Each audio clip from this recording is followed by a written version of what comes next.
Welcome to another episode of State of the Wizards. This is episode 51. I'm your host, Dcan, along with my co-host, Kjose, and we are the voices of the unheard. Kjose, what's good, bro?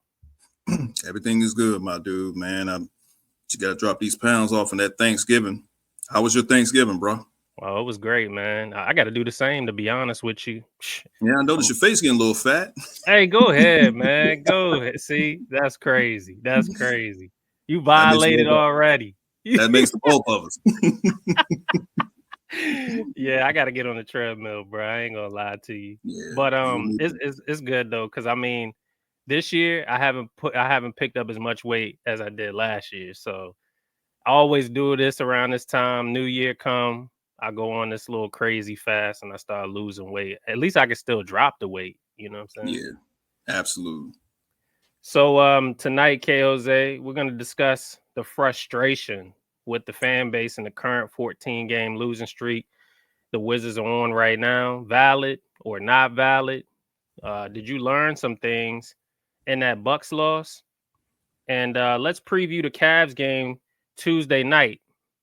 And let's talk prospect expectations and how we think they look so far. All right. All Coming up right. next on State of the Wizards.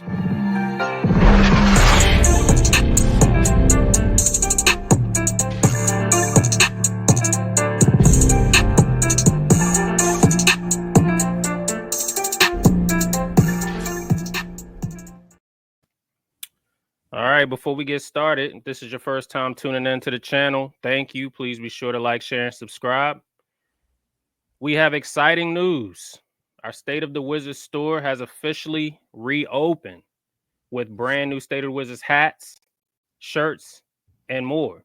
If you or someone you know who are Wizards fans or even not Wizards fans and want to be a part of the Voices of the Unheard brand, go check us out by clicking the link in the description here on YouTube, or simply just go to stateofthewizards.myshopify.com. As you see, I'm rocking the State of the Wizards. It's kind of one of the latest brands that we have out, and we also have the hoodie. I think we took the hoodie off though. But we'll have the hoodies back on there. And if you guys are purchasing the hoodies, and if that's a request, let us know. We'll get the hoodies back on there. Also, K Jose, we want to introduce our new brand endorsement opportunity with us to our subscribers. We want to help out local businesses of the DMV. Every episode of State of the Wizards going forward, we will plug in a local business into our show. From beginning to the end, you will find a local business that may appeal to you. If you or someone you know who owns a local business, please let us know by simply DMing us on our State of Wiz X app page or IG page. You can also email us. You can email me, dcan2315@gmail.com, or Kayin, Kayin 0406 @yahoo.com. Follow me at Wizards Mafia and follow K Jose at DC Hoopla on the X app. Also follow us on the Blue Sky app. You'll find me at Wizards Mafia, and you'll find K Jose at DC Hoopla on the Blue Sky app. Also, please follow us at State of the Wiz on Instagram and State of the Wiz on the X app and Blue Sky. Absolutely. All right. Whew. That was a lot. Yeah, said a mouthful. Yeah, no We joke. need to end the show after that. Hopefully they still tuned in after all of that. Hopefully, yeah. Stay tuned in. All right, man. Let's get started now. So, first question, my dude. The Wizards are currently on a 14-game losing streak. After losing to the Bucks, the fan base is growing frustrated and impatient. We're seeing it all over social media. Are their frustrations valid or much to do about nothing in an expected down year?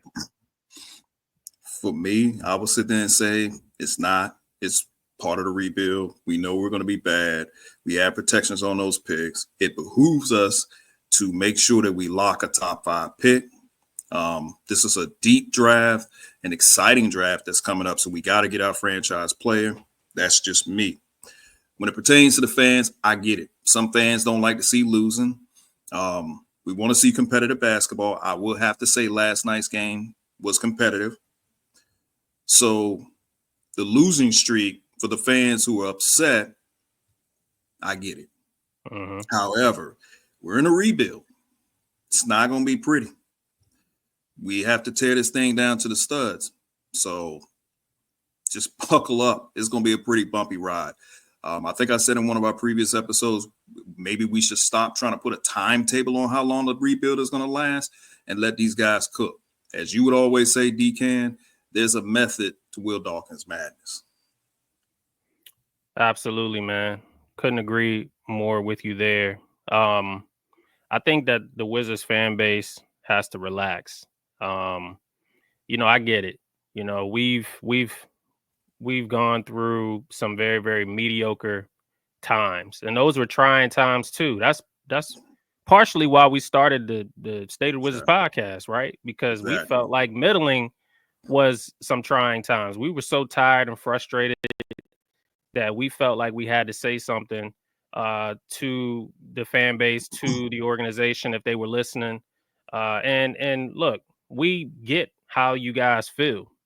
But I must say, just like you just alluded to, Kjose, the 14-game losing streak, it's going to be a part of the process this season. Losing is just going to be a part of the process. Yes, who wants to lose? Nobody wants to lose.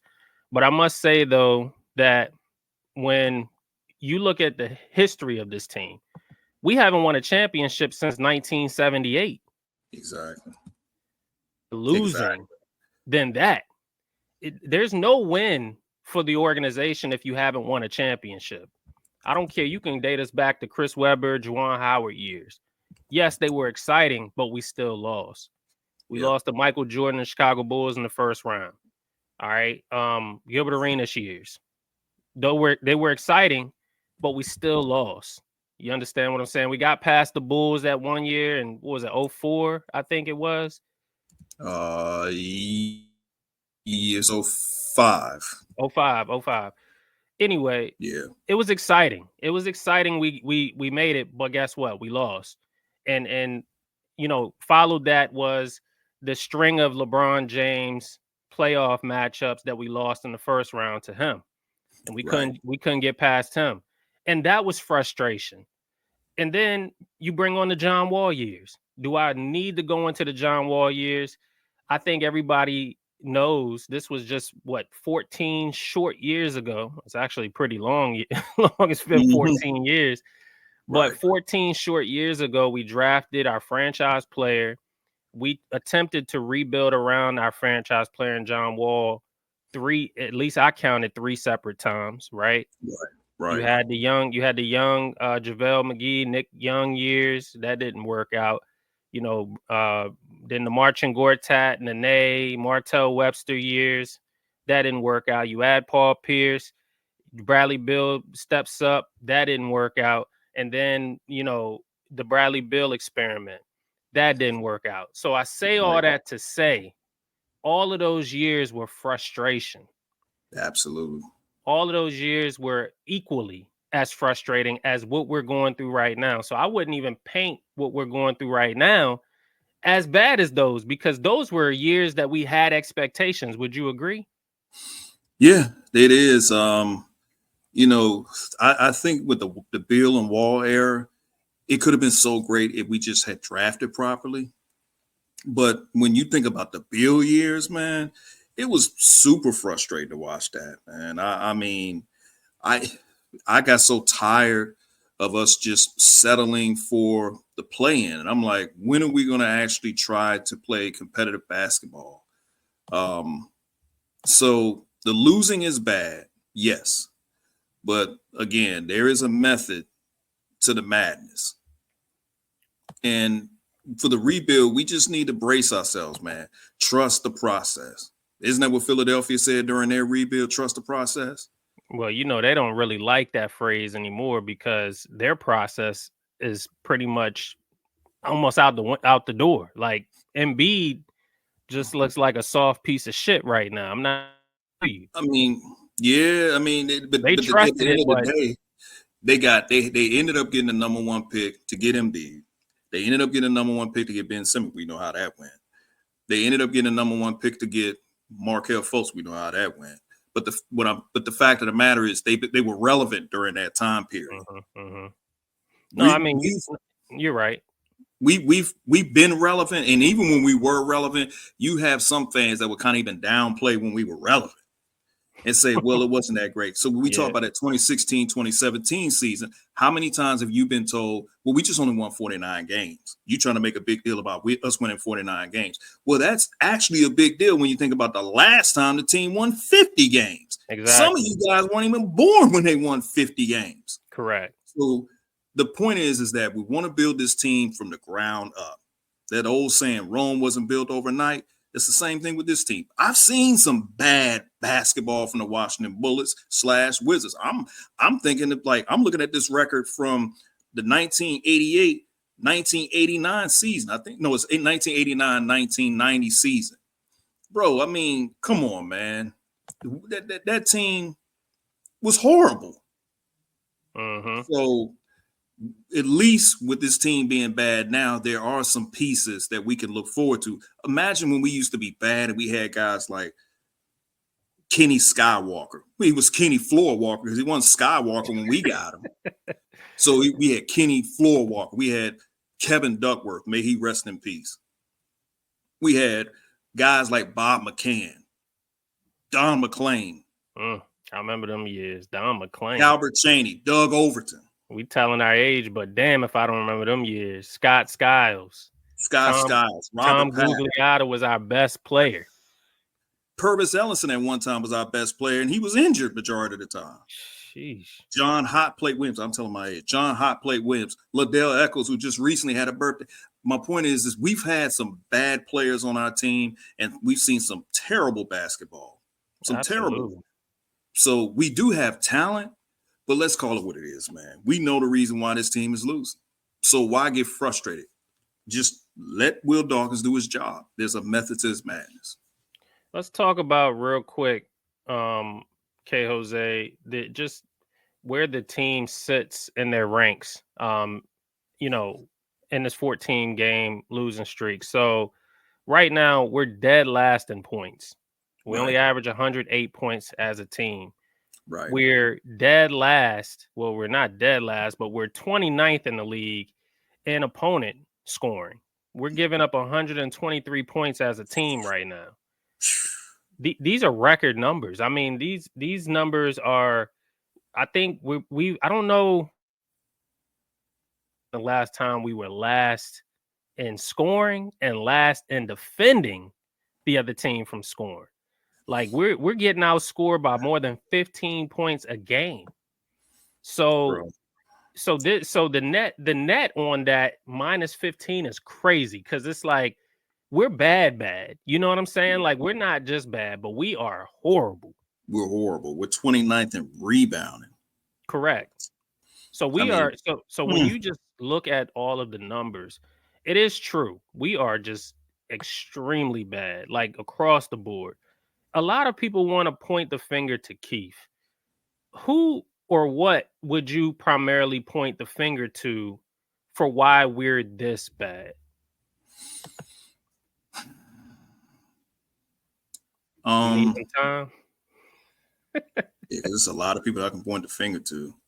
Well, put it this way. Try to think of just one or two things that you think that you can point it to for why we're I can definitely say that some of the blame does go on Keith. I'm not going to sit there and say it doesn't. And some of the blame goes on the players too. We talked about this in in episode 49, I want to say. Episode 49, we had and I talked about the bad habits. We are seeing bad habits. We're seeing some of the bad habits from the young guys, but we've seen some bad habits from the veterans. And the question is, we're bad. It is by design.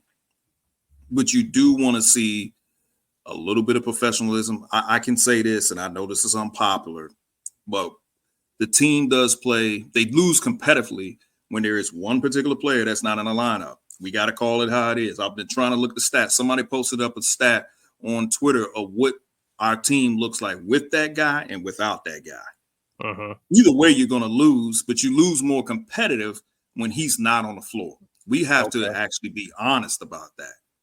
Okay. Well, he hasn't been playing, so we can't really point the finger to him. No, we can't point the finger to. I'm saying, but again, that goes back to when I said that you can place blame on some of the players in the team. So the Right. blame kind of goes all the way around. Okay. So let's talk about the players, because I know that's one of the things that I wanted to highlight, and I think you make a great point. It's absolutely the players that you can blame. I'm not going to give Keith a pass, but I am going to say I'll bring it all together. So, for example, Bilal Koulibaly has dropped off significantly. He went Yeah, from averaging 18 points per game down to 12, almost 12 and a half points per game. He yeah, was shooting a career high 55%. He's now down to 48%. He was shooting a career high 35. He's now down to 30%. And Jordan Poole's numbers are still in the 20s, about 21 on average. But he's shooting 44% from the floor. I think he's still a career high though, 42% from three. So his numbers there are up. Corey Kispert, I think, should have been at least at about 15 points per game this year, coming off of that contract extension with this. He's at 11. right, Um, he's shooting a career low 31% from three. Bub Carrington, who was in top five, he was top five in rookie rankings just 2 weeks ago. right. His minutes have been cut. Yeah, All right. Not even going to bring up Kyle Kuzma because I feel like there's no reason to bring him up, in this conversation, because I just want to focus on some of the guys who have just been playing without the vet role. mm-hmm. Keyshawn is at about 8 points. He's shooting 34% from the field, and he's shooting 25% from three. Yeah, Alex Sarr 24% from three. I'll let you. I'll give you some plenty of floor to speak on this, man, because I just wanted to go down these numbers real quick. got it. 24% from Alex Sarr from three. 37% as a big man from the field. Yes, he's averaging 10 and 6, but that has to be concerning. And then the last thing I wanted to point out to you, because there's really no bench help. I mean, if we're gonna keep it on all the way honest here, Right. Malcolm Brogdon came back. He's played fairly well. Jonas Valanciunas is really our only reliable bench help. Go ahead and speak to the young guys' performances, my dude, and what I just read off to you. So let's take the Bucks game for example. Sarr he took 8 shots, 2 for 8. Bilal went 2 for 8. They both played 36 minutes apiece, but they only took 8 shots. Sarr 1 for 6 from the three. Bilal 0 for 2. Keyshawn and Bub, their minutes have been cut. Keyshawn only played 19 minutes. Bub played 16. Keyshawn took 6 shots. Bub only took 5 shots. Went 1 for 3 from downtown. Finished with 3 points for Bub, 4 for Keyshawn, 4 for Bilal, 7 for Sarr. There's something going on where these guys is not getting the shots. And if I just speak specifically on Bilal, man, like his last 10 games, he's averaging almost 10 points a game. We'll just round it off to 10 points, pulling out 5 boards, 3 assists in 10 games. But his field goal percentage is at 43%. When I did the last 5 games, he's shooting under 30% from the field. So there's a drop off, man, in his numbers. I mean, that's concerning. That's very concerning. So I would have to say he needs to be way more aggressive. I mean, bro, in the last 5 games, he's averaging 7.6, 4 rebounds, 3 assists in the last 5 games. But from the field, he's shooting 27% from the field, 20% from 3-point range, bro. That's a problem. Like, that's a serious problem. So would you say Bilal's drop off is the biggest problem, or is it? It's one of the problems. Yeah, it's one of the problems. Definitely a concern because he was starting off hot and now he's fizzling out. So is he having that sophomore jinx or what? Already? Like is it like it got to be something.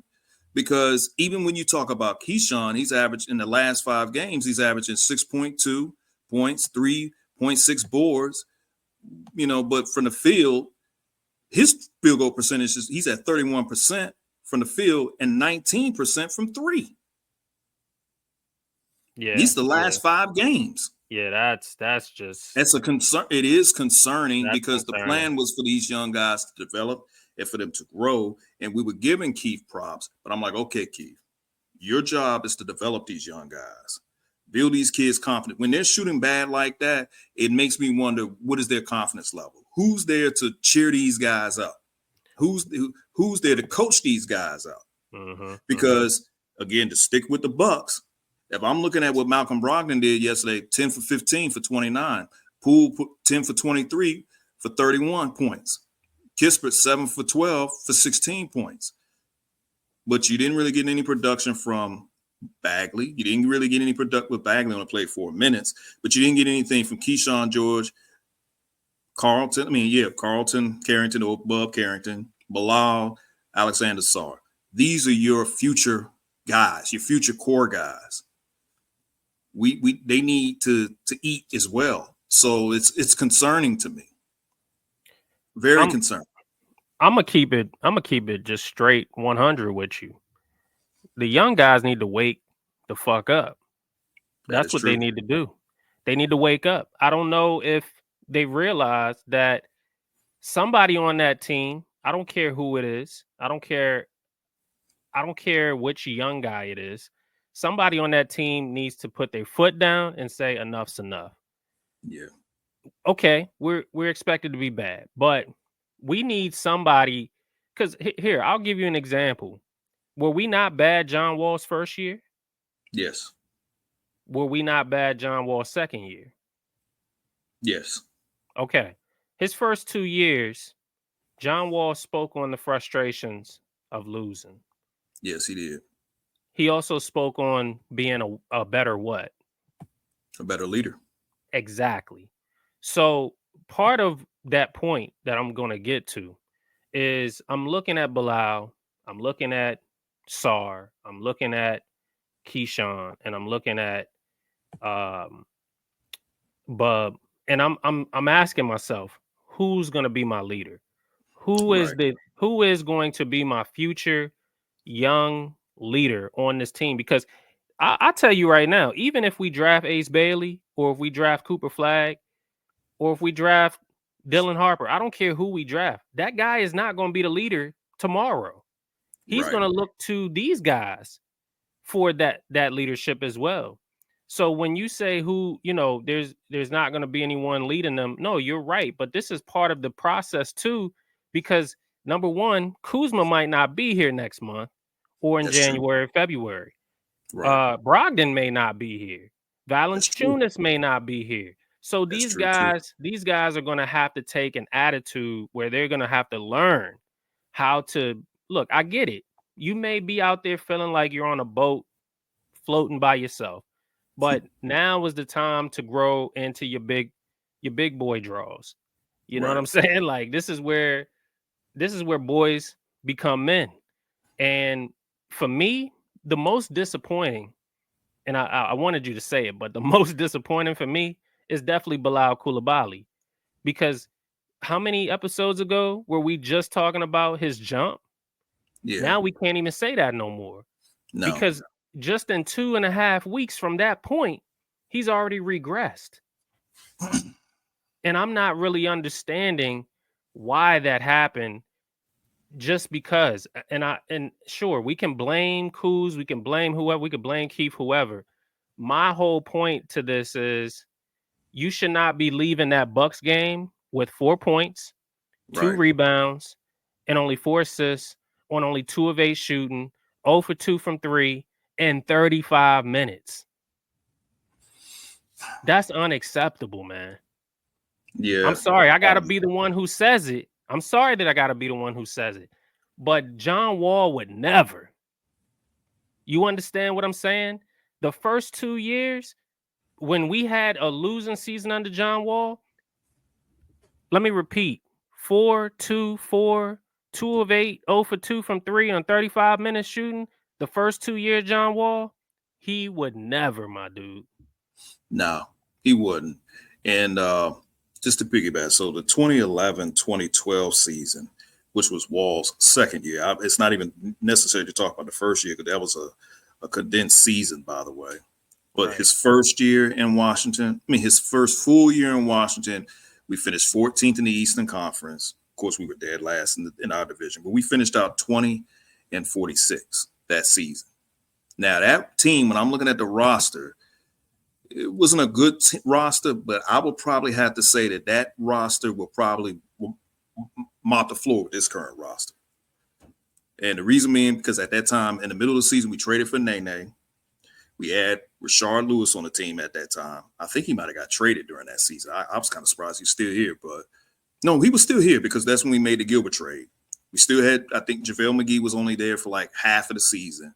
But when I'm looking at the roster, we still had Andre Blatch, Jordan Crawford, Mo Evans.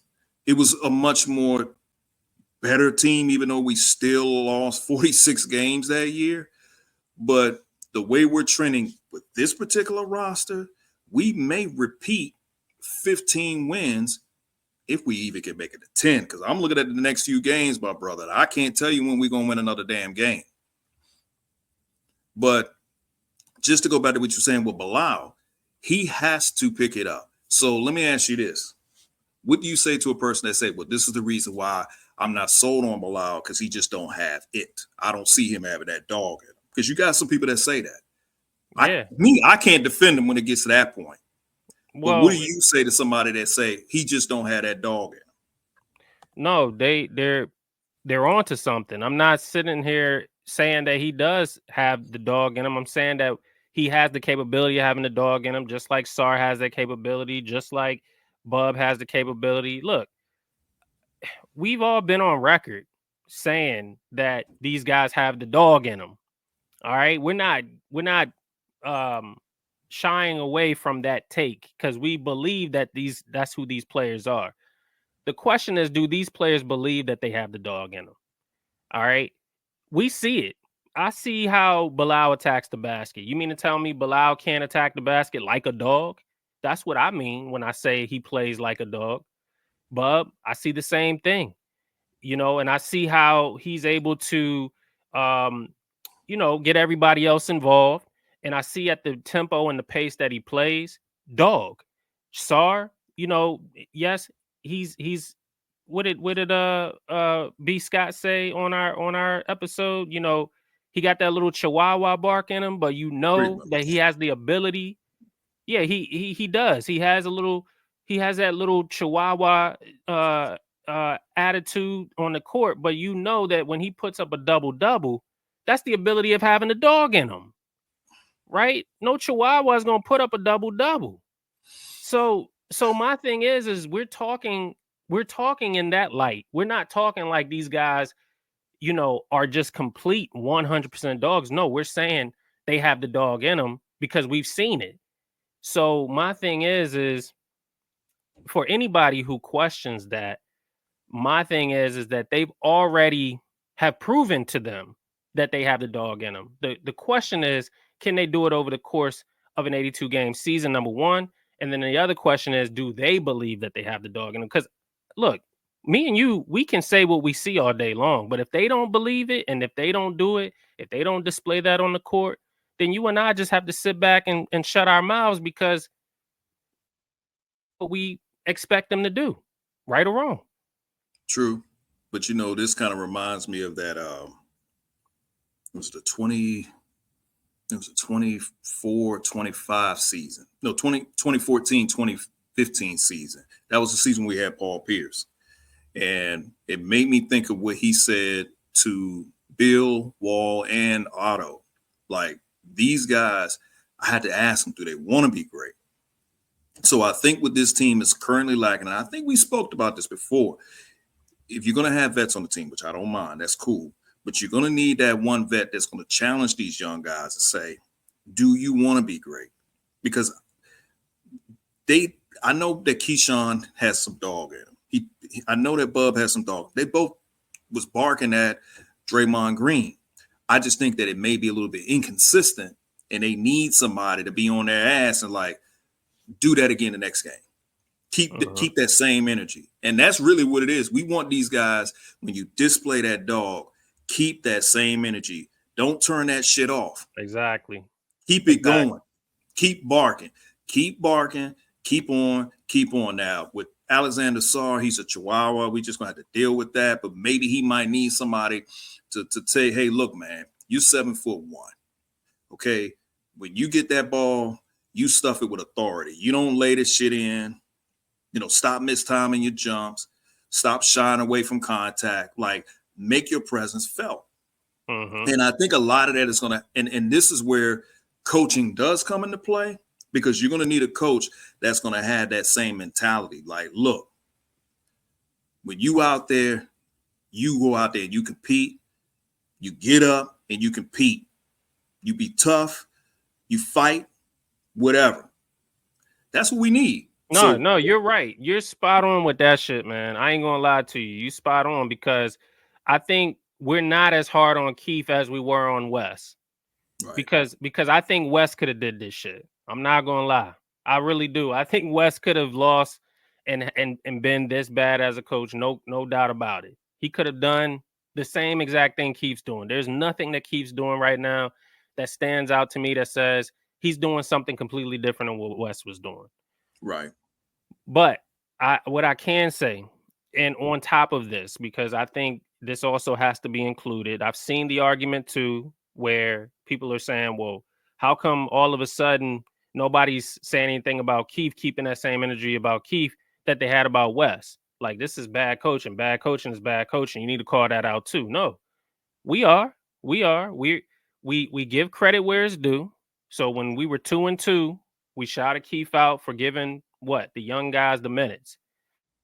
Is giving the young guys the minutes, but now we're not seeing them,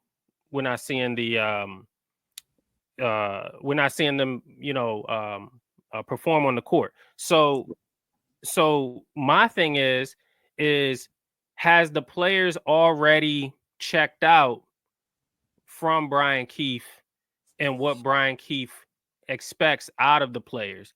Are the young guys already tuning Keefe out, knowing that they have no shot at winning these games?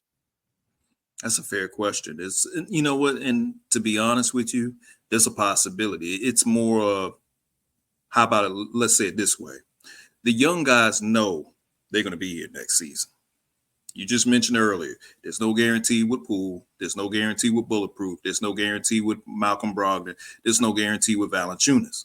And it's not really that much of a guarantee with Corey Kispert. But with Bub, Bilal, Sarr, Keyshawn, they know they're the future. They're the core guys. So they can kind of like not bring it if they don't want to, because they got a longer leash than the rest of the guys that I just named. And the reality is, we are shopping those veterans that I just mentioned. So that would mean if we saw this again next season, whether it's Ace Bailey on a roster or if it's Cooper Flagg or whomever, you probably would see the exact same behavior, because though that guy would know, well, I know I'm the foundational piece, so I don't really have to go out there and compete as hard because, you know, we're still building. But those veterans that I mentioned, they're on a shorter leash. So it behooves them to go out there and play. Like, at the end of the day, they're going to say, well, I did my job. I can't speak for Keyshawn. I can't speak for Bilal, because I guess it's an agenda. Hey, my plan is to get the hell up out of here. I got to go out there and I got to produce. And Brian Keefe is not the coach that's going to tell him, hey, man, you know, Bilal, you need to get out there and play this. He's not doing that. Brian Keefe is, let's call it what it is. I'm going to say what you don't want me to say, but let's call it what it is. Brian Keefe is the tank commander. You hate to hear that, but if you think about it, that's pretty much what he is. He is the tank commander. So that, of course, he's the same stuff, the same shit that Wes did. Brian Keefe is doing that. Whether it be Brian Keefe, whether it be Vanderpool, whether it be whoever, they're going to be that perfect tank commander, because the key is to lock that top 5 pick, add another young piece. If we don't get those protections removed from the New York Knicks, we're going to run that same thing next season, hopefully with less vets. But as You we know, look at it for this season, mhm. let's call it what it is, man. He's the perfect tank commander. The young guys already know, hey, I'm going to be here next season. I'm at least be here until my rookie contract expires. These other guys, no, they're going to be somewhere else. I'm gonna make this point and we're gonna move on. I guess here's where I'm at. Brian Keefe, this is obviously his first year as a full-time head coach. He's not a disciplinarian. All right. I think we're learning that. That's not the type of coach he is. He's X's and Correct. O's. He's Correct. development. That's the type of coach that he is. If I think Will Dawkins is using this season to just assess if these are the type of players that need the type of coach to discipline, then he'll focus on that after this season with I maybe a agree. different direction. I But I agree. think what this season's about, and this is just giving Keith the benefit of the doubt, because I think you're right when it comes down to him simply being a tank commander or whatever. I just think that this is an assessment year where you develop the talent, you see how well they play from the beginning to the middle to the end. And then at the end of the year, if you come away and you say to Brian Keefe, hey, look, these guys aren't focused. And this is the reason why they're not focused, because they have this distraction going on. This player got that distraction going on. And you're not the type of coach that focuses on that. So we're going to have to get somebody in here maybe after next season, to discuss getting a coach in here who's going to be that disciplinarian for these guys to get better. I Right. think that's kind of the mindset. So Keith, in a sense, just gets a pass based off of that alone. And Man, that's just how I look at it. got Again, it. X's and O's, and what was the other point I made? Right. X's and O's, and development. Those are his two key components of being the head coach of this team. Right. Outside of that, if these players need some type of disciplinary in action, that's not in Brian Keefe's wheelhouse, and the Wizards organization will address that accordingly. Right. That's fair enough. All right, so let's move on. Let's just quickly preview the Cavs game, and then we'll move on and discuss what it is that we definitely want to talk about. Cavaliers game preview. My dude, I know we're expecting a loss. The Cavs are, what are they, 10-0 at home? They haven't lost at home, I think. Yeah, I don't think they lost at home at all. Yeah, That's right. so I mean, I don't Oh, expect us to be the first team to beat them at They're home this year. they're 11-1 at home. They're 18 and Okay. 3. Sheesh. I like it. They 18 and 3. Um, mm, um, just can I even sit here and say that try to make the game a little bit do what you did last night. We only lost by 10. Mm-hmm. Do what you did last night. Try to make it a little bit more competitive. Mm-hmm. That's a lot to ask, by the way.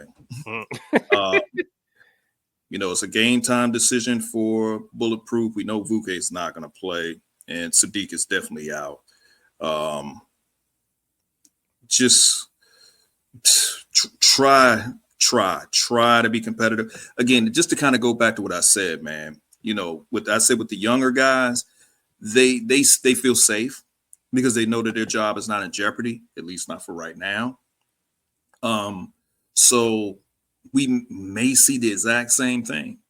Mm-hmm. Now, Sar, would we see him play the same way he did the last time he was paired up with Evan Mobley? He played pretty good defense on Evan Mobley, kind of shut him down. So hopefully we're expecting that. I mean, I'm expecting to see that. Mm-hmm. Poole is going to be Poole. He's going to get his points. But I need to see some improvement in Keyshawn. I want to see Bub involved. I want to see Bilal get involved. I want to see something. I want to see some life. But the issue is, can Keith spark that fire in these guys? And I don't think he can. See, we're back to that. Yeah. The same concern we had with Wes. If you really think about it, when was the last time this franchise had a coach that the players respected outside of Randy Whitman? Because even at a certain point, they got some of the players kind of got tired of Randy Whitman, but Randy Whitman will hold his players accountable. So before Randy Whitman, when was the last time we had a coach that really did that? Yeah, I mean, it's been a long time, man. I mean, a coach not getting tuned out because Eddie Jordan was getting tuned out left and right. Randy Whitman, wait a minute. Flip Saunders was kind of respected. We just didn't have the talent. Right. I'd say, rest in peace to Flip. I think Flip was a respected coach.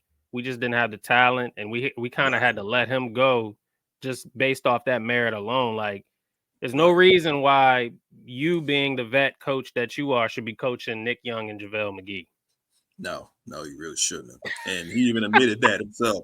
He said that he would have loved to have the opportunity to coach Nene, but he had to coach JaVale McGee, Nick Dunn, and Andres Blatch ass. Exactly. Blatch ass. Yeah, for our listeners, man, I guarantee you that might be the first time they heard that. But if it's not, then shout out to whoever else you heard that from. But man, we've been saying that for so long. Blatch ass. Andre Blatch get a shout out on State of the Wizards in 2024, man. We actually mentioning that guy's name. That's funny. I'm sure he ain't watching, but continue. Right. But if he is, just know you a Blatch ass. Anyway, so I'm just gonna go with this, man. It's another expected loss. I mean, it's the Cavs. They're balling out of control this season. Last matchup we lost to them 135-116. I think that was in Cleveland as well, right? So that was the game that I actually missed. Right. I might miss this one too on purpose. Nah, I'm kidding. But I guess my thing is, man, like you said, it's not much that you said that I expect differently of. I think that these guys just need to come out with a little bit more energy. Look, my thing is Bilal just needs to step it up, man. I just want to see. I think I've been saying this now for a couple weeks, and I'm just realizing that I keep saying the same damn thing over and over again. That Bilal needs to bring more energy. I'm like, wow, am I really saying that? Like, I feel like this guy, he brings the energy, right? But is it just because he's just not taking enough shots? He's just not aggressive. Like, you almost feel like if there's any way that we can, borrow Russell Westbrook's Wizards demeanor and instill that shit into Bilal, I mean, we would be creating a monster. Because I almost feel like it's because of the fact that Bilal is just on cruise control. That, like, what's going to be the spark that really wakes him up, man? I don't know. I don't know what it's going to. I do. I think I do. Competition. Okay. Competition is what's going to do it. I think that's what's going to do it. And I think I said this before on the podcast. Even when it comes to guys like Bilal and Keyshawn, they might be safe now, but each time we're going to draft somebody. And redundancy is going to come into. If we get Ace Bailey's what 6'10", Bilal's what 6'8", so he's still growing. If we get Ace Bailey, you don't think Ace Bailey is going to be a type of player that's going to challenge him? Oh, for sure, no doubt. He's going to challenge him. If we get Dylan Harper, I know a lot of people keep bringing him up. You don't think he would challenge a Bub Carrington? You don't think he would challenge that guy? You think he's just only going to challenge Poop? No, he's going to challenge Bub Carrington as well. So it could be that these guys will need to get challenged some type of way. Some guys don't have that high motor. That's a good point. They're not really feeling that pressure to perform. Yeah, they're not feeling that pressure. So that's one of the reasons why I said redundancy is necessary. If you think about it, what were we told the reason why Rui was traded? Because of who? Who was supposedly needed to step up? Right. When we know that was a bold-faced lie. So the fact, my point is you start drafting other guys that's going to spark some fire in these guys' asses. They're like, oh, wait, you know what? My job ain't safe.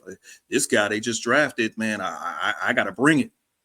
Yeah. And that's been the issue with this organization anyway, is we'll have certain players, but then we won't have a player to kind of challenge that other guy, to make him look over his shoulder. That's the reason why we were frustrated with the Bill era, because we never had another player that would challenge Bill like, hey, look, man, this guy can take your job. We just try to make sure we bring in players that made him feel comfortable, that wasn't on his level.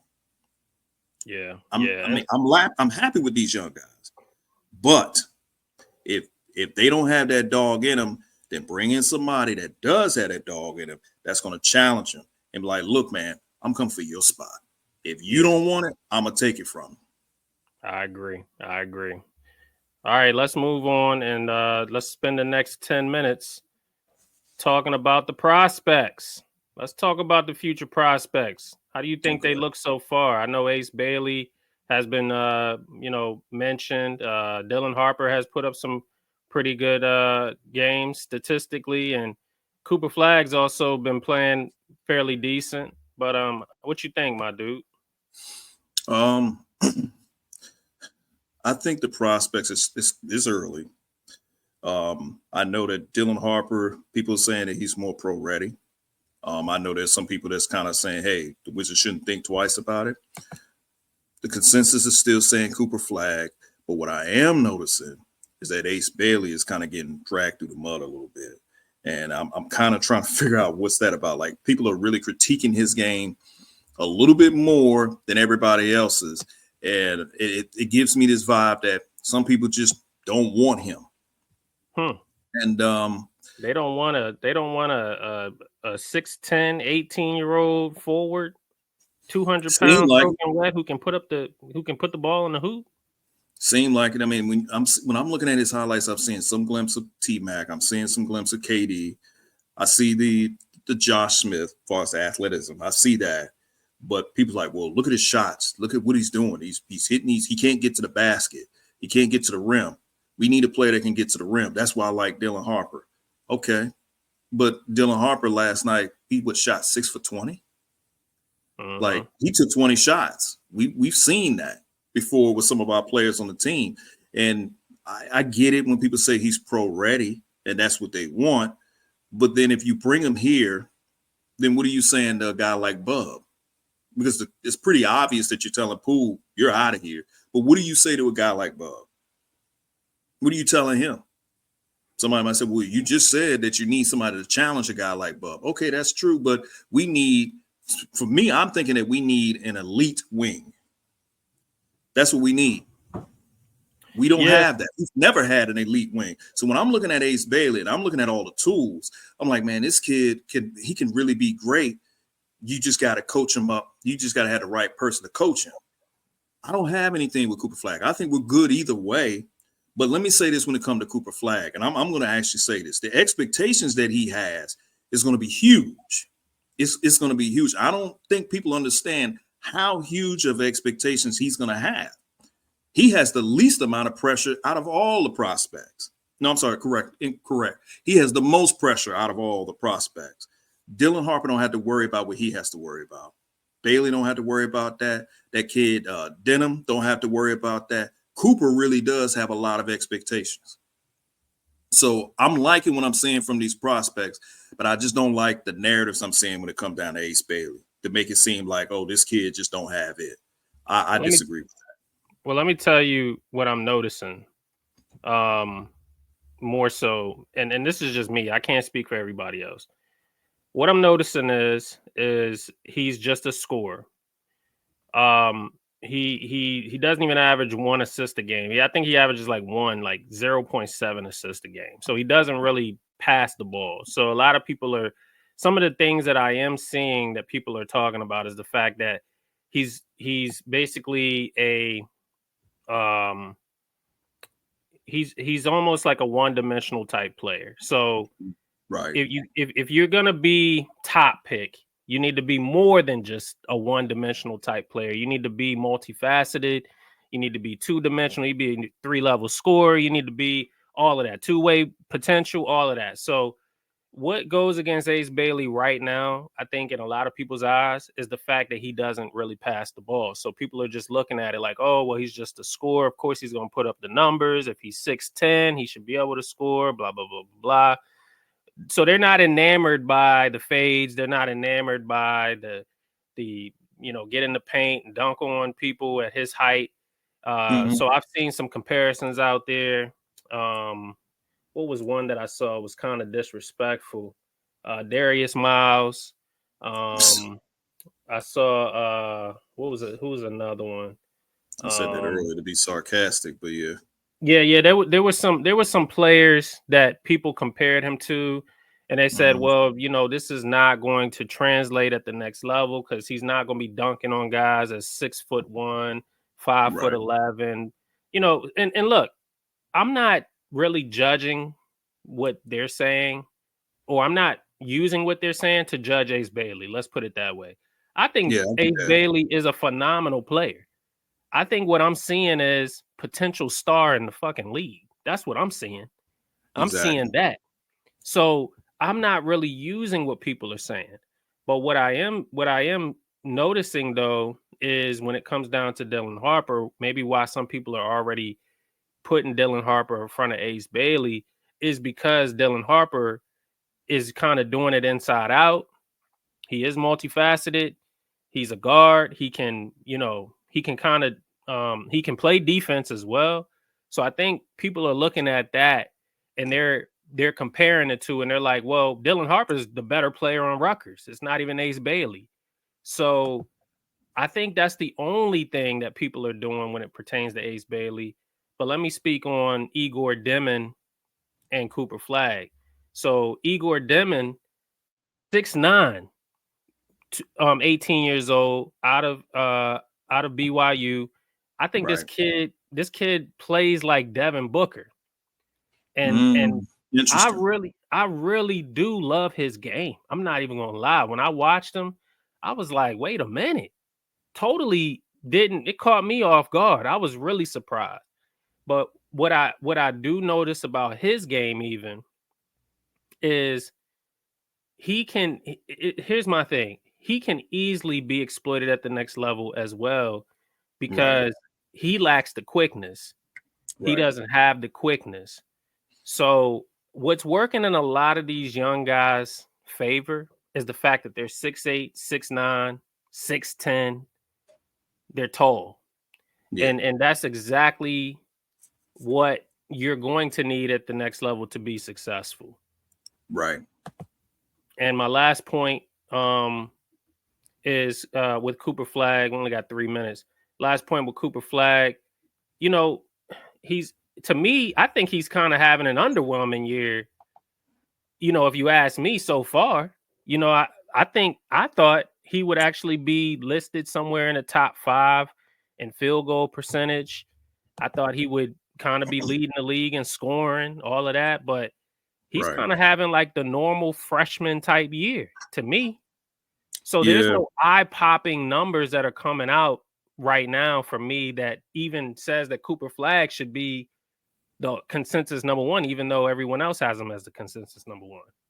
Right. I'm looking at, Duke, and I want to make sure I got it correct. So when they played against Arizona, Cooper had 24, 6, and 3 assists in that game. They won 69-55 at 38 minutes. That's what he put up. But then when they played, who did they play after that? Because I kind of remember that game too, because he didn't really. So there was Arizona. They beat that game.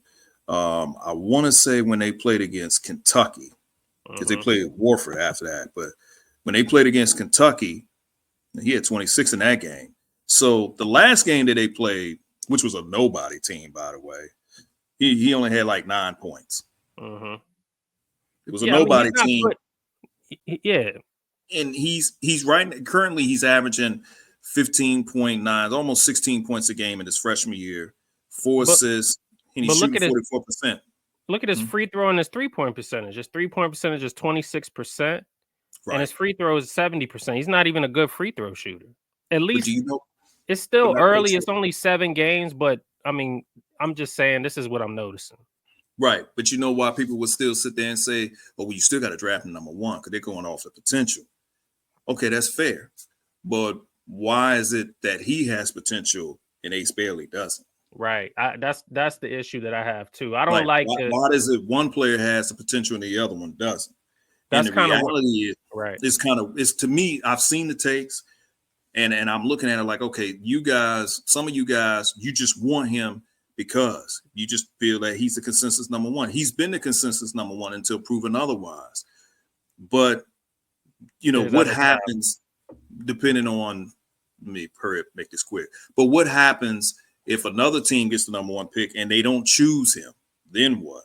Because Dylan Harper is the pro-ready player. That's what's being said.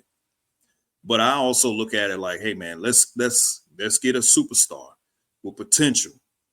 Bailey's potential is oozing. It's not just him. It's a bunch of other kids in this draft who has high oozing potential. And no disrespect to Ron Harper. I know sometimes he responds to some of my tweets, but what if what if Dylan Harper is already at his peak? Now that may sound crazy, but well, he's a freshman too. But what if he could possibly be peaked already? I mean, people say James Harden, that's what they see. But I had to ask the question, how many championships do James Harden have? Right, exactly. He doesn't really. I mean, he has 0, but he doesn't He has really even 0. have the. He doesn't even have. He really doesn't have the. What's the word I'm looking for? The championship pedigree. That's the word Yeah, I he was don't have looking. a championship pedigree. So Mm-hmm. you had to ask yourself, does Dylan Harper have championship pedigree, or is it just he's just NBA ready? Somebody said, well, what about Ace Bailey? Does he have championship pedigree? None of these guys, we don't know if they have championship pedigree.